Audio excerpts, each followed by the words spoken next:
Good morning, everybody. My name is Jordan Hall, and I'm doing a project for my career planning class on Mr. Erron Flower. He is a Mississippi State student. He majored in broadcasting and public relations, and I'm here to interview him for Mr. Charlie Wilder's project for class. First question I'd like to ask Mr. Flowers is, what steps did you take to put you in a path that you are right now? Well, I started out, as you said, as a student here at Mississippi State, and I majored in communication with a concentration in public relations and broadcasting.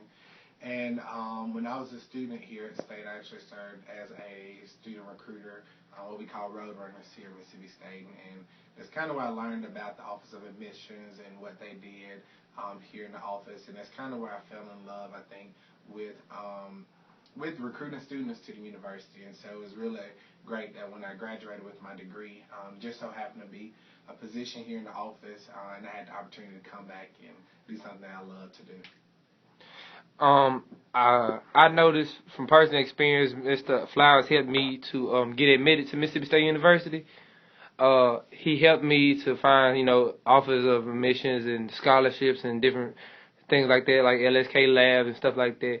He helped me to actually come to Mississippi State because I wasn't gonna come here at first, and I wanted Mr. Flowers to explain why. The reason why he likes to help students so much, because I read on his blog, his profile on the Mississippi State website, that he enjoys recruiting younger prospect students and stuff like that, and he likes to he gets fulfillment out of seeing young students come to Mississippi State.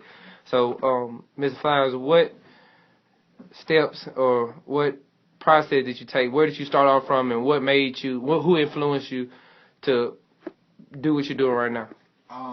That's a great question. I actually, I remember my admissions counselor at Mississippi State, Mr. Dan Coleman, and kind of just like you, I really wasn't even, it's not that I wasn't looking at Mississippi State, I just didn't know a lot about it when I was in high school. And I'll never forget the day I met Dan in the hallways of Vicksburg High School, and how he talked about Mississippi State, how passionate he was about it, and how he told me just come up for a visit. And I grew up about 3 hours away from campus, had never been here before, didn't know much about the school at all, and I do remember I came up my senior year, and I just kind of fell in love with this place. And it's really neat that through Dan getting me here, that also he was my mentor.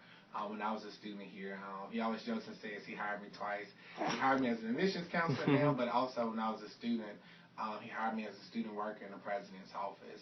And just seeing, knowing that impact that he had on my life. I came to Mississippi State. I was a first-generation college student. My mom, dad, nor my older brother, none of them went to college. So we didn't really know a lot about the process.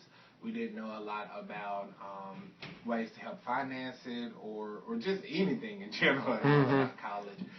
And Dan was so helpful. And not only making sure I got here, but making sure that I was able to stay here at Mississippi State and making sure I knew about those resources. And I think just having somebody like that makes you want to be that person to somebody else. And I remember when you were a student in high school, it was actually my first year as an admissions counselor, and I met you at the college fair in Pontotoc County. Yes, sir. And just the process of working with you, helping you become a student here. And it really makes me proud now to even be doing this interview with you. To see those students, from my very first year that I worked with, that are now getting ready to be juniors in college, it's such an amazing thing to know that I had a very small part to play in them coming to Mississippi State and to them succeeding here.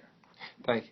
I noticed when I first came here, Mr. Flowers, actually, he influenced me. He was the person that influenced me to come to Mississippi State.